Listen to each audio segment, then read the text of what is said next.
Bismillahirrahmanirrahim. Assalamualaikum warahmatullahi wabarakatuh.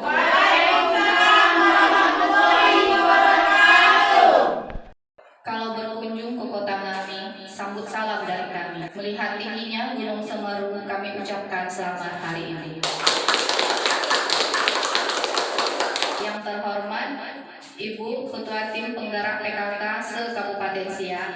Yang saya hormati, para dewan juri dan undangan yang berbahagia, ibu-ibu hadirin yang saya sayangi, puji syukur mari kita panjatkan kehadiran Allah SWT, yang mana hingga detik ini kita masih diberikan nikmat kesehatan yang luar biasa, sehingga kita masih bisa berkumpul di acara ini dalam rangka memperingati Hari Ibu ke-93 tahun 2021. Salawat beriring salam tak lupa kita panjatkan kepada Nabi besar Muhammad SAW dengan ucapan Allahumma sholli ala sayyidina Muhammad wa ala ali sayyidina Muhammad. Semoga dengan seringnya kita bersalawat kita mendapatkan syafaat yang masa nanti. Amin. Peringatan Hari Ibu sesungguhnya dimaksudkan untuk meningkatkan aspirasi masyarakat terhadap keluhuran kodrat, harkat dan martabat, serta peranan dan kedudukan wanita dalam upaya keutuhan dan kesejahteraan keluarga dan masyarakat melalui peningkatan kualitas dan peran serta perempuan dalam berbagai pembangunan. Kaum perempuan dan laki-laki sesungguhnya menjadi bagian yang tidak terpisahkan dalam proses pembangunan, seperti halnya dahulu pada masa perjuangan kemerdekaan Republik Indonesia, di mana hanya dahulu pada masa perjuangan kemerdekaan Republik Indonesia, di mana sesungguhnya perempuan telah memiliki andil yang cukup besar dalam menggapai dan mempertahankan kemerdekaan Indonesia. Para wanita yang berada di pos-pos kesehatan dan dapur-dapur umum menjadi penyangga utama perjuangan para kaum laki-laki dalam memperjuangkan kemerdekaan. Pada saat ini, kaum wanita telah memulai dalam penyamaan kedudukan dengan kaum laki-laki. Hari ini tidak terlepas dari perjuangan RA Kartini yang telah membuka mata kaum wanita dengan perjuangannya terdahulu dalam menuntut hak kaum perempuan dan melepaskan diri dari belenggu perlakuan diskriminatif terhadap perempuan. Dan kini, dengan telah adanya persamaan derajat antara laki-laki dan perempuan dalam mendapatkan pekerjaan dan mendapatkan pendidikan, maka saatnya bagi para perempuan untuk mengembangkan diri dengan cara menambah pengetahuan baik melalui pendidikan formal maupun informal. Dengan begitu, perempuan dapat lebih memaksimalkan diri dalam proses pembangunan. Lalu peran yang bagaimana yang dapat diberikan perempuan bagi pembangunan? Peran strategis perempuan dalam menyukseskan pembangunan bangsa dapat dilakukan melalui yang pertama, peranan perempuan dalam keluarga, di mana perempuan sebagai benteng utama dalam keluarga. Peningkatan kualitas sumber daya manusia dimulai dari peran perempuan dalam memberikan pendidikan terbaik kepada anaknya sebagai generasi penerus bangsa. Yang kedua, peranan perempuan dalam pendidik, di mana dengan mengelola potensi perempuan melalui bidang pendidikan dan pelatihan, maka tenaga kerja perempuan akan semakin menempati posisi lebih terhormat untuk mampu mengangkat derajat bangsa. Yang ketiga, peranan perempuan dalam bidang ekonomi, di mana dalam ruang lingkup kecilnya perempuan dapat membantu peningkatan ekonomi keluarga melalui berbagai jalur baik kewirausahaan maupun sebagai tenaga kerja yang terdidik. Keempat, peranan perempuan dalam kelestarian lingkungan. Perempuan memiliki potensi yang besar untuk berperan serta dalam penataan dan pelestarian lingkungan. Dari keempat peran strategis tersebut, dan dengan kita telaah secara bersama bahwa kesederhanaan peran strategis perempuan dalam pembangunan dimulai dari lingkungan keluarga. Sebuah ruang lingkup di mana seorang wanita memiliki peranan yang luar biasa dalam menjaga dan mengharmoniskan keutuhan keluarga tersebut. Apabila perempuan dapat dengan sukses membangun keluarga yang baik dan menciptakan generasi-generasi penerus yang berkualitas, maka secara tidak langsung perempuan telah ikut andil dalam proses pembangunan yang lebih luas, yaitu membangun masyarakat dan negara.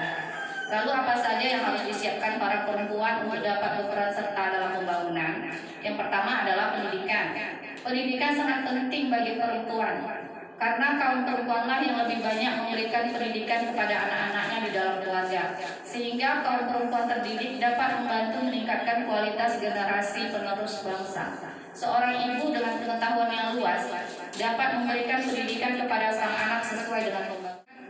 Sangat berbeda apabila sang ibu tidak memiliki cukup pengetahuan sehingga tidak dapat memberikan pendidikan yang cukup terhadap sang anak.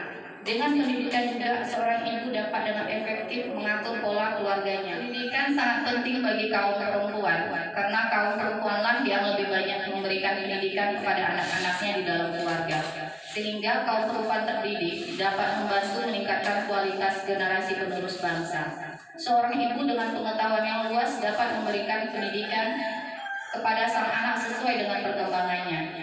Hal ini akan sangat berbeda apabila sang ibu tidak memiliki cukup pengetahuan, sehingga tidak dapat memberikan pendidikan yang cukup terhadap sang anak. Dengan pendidikan juga seorang ibu dapat dengan efektif mengatur pola hidup keluarganya, sehingga tercipta kondisi keluarga yang harmonis dan teratur.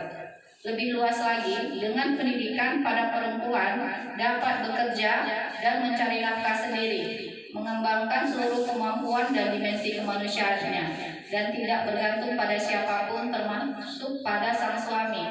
Dengan begitu, perempuan telah turut serta membangun perekonomian keluarga. Yang perlu diperhatikan adalah bahwasanya pendidikan atau pengetahuan tidak selalu harus didapat melalui pendidikan formal. Dengan mengikuti pelatihan-pelatihan ataupun seminar-seminar pun dapat menambah pengetahuan dan kreativitas. Kebiasaan membaca pun dapat menambah pengetahuan. Saat ini ada banyak media yang memudahkan para ibu untuk mendapatkan bahan bacaan, baik itu dari majalah, tabloid, maupun media-media online yang dapat dengan mudah diakses dengan handphone yang para ibu miliki, sehingga tidak ada lagi alasan bagi para ibu untuk malas membaca. Yang kedua adalah kesehatan. Perempuan dituntut untuk dapat menciptakan dan membudidayakan pola hidup sehat. Dalam kondisi tubuh sehat, baik secara fisik, mental, spiritual maupun sosial, maka akan dimungkinkan bagi setiap orang untuk hidup produktif secara sosial. Dengan banyaknya masyarakat yang sehat, maka dapat membantu meningkatkan pertumbuhan ekonomi. Keluarga yang sehat akan meningkatkan produktivitas di setiap aktivitas anggota keluarga tersebut. Seorang ayah akan dapat bekerja dengan baik apabila dalam keadaan sehat. Seorang anak dapat belajar dengan maksimal apabila dalam keadaan sehat. Kedua hal tersebut di atas sesungguhnya menjadi bagian yang tidak terpisahkan. Dengan tubuh yang sehat, ibu-ibu dapat meningkatkan wawasan dan ilmu pengetahuan dari bermacam aktivitas. Dengan pendidikan pula lah para ibu dapat mengetahui bagaimana metode terbaik dalam menerapkan pola hidup sehat di lingkungan keluarga maupun masyarakat. Peringatan Hari Ibu merupakan momen penting bagi kaum wanita, terutama kaum ibu, untuk tidak hanya menjadi orang di balik layar dalam proses pembangunan. Mulai dari ruang lingkup terkecil yaitu membangun keluarga, lingkungan, selanjutnya pembangunan bangsa dan negara. Oleh karena itu, saya mengajak serta semua perempuan yang hadir di acara hari ini khususnya untuk dapat memanfaatkan momentum peringatan Hari Ibu ini sebagai titik awal perubahan, titik awal dalam membuka wawasan kita sebagai kaum perempuan untuk mau mengembangkan kemampuan diri, meningkatkan kemampuan dan kreativitas diri, sehingga tidak hanya menjadi pemain pendukung bagi para suami kita, tetapi menjadi pemeran utama dalam meningkatkan pembangunan mulai dari keluarga kita, lingkungan kita, maupun bagi bangsa dan negara tercinta. Demikian pidato dari saya. Mohon maaf apabila terdapat kekurangan dan kesalahan. Muncul virus di kota Wuhan. Jangan lupa jaga kesehatan. Banyak kata kurang berkenan. Sudilah kiranya dimaafkan.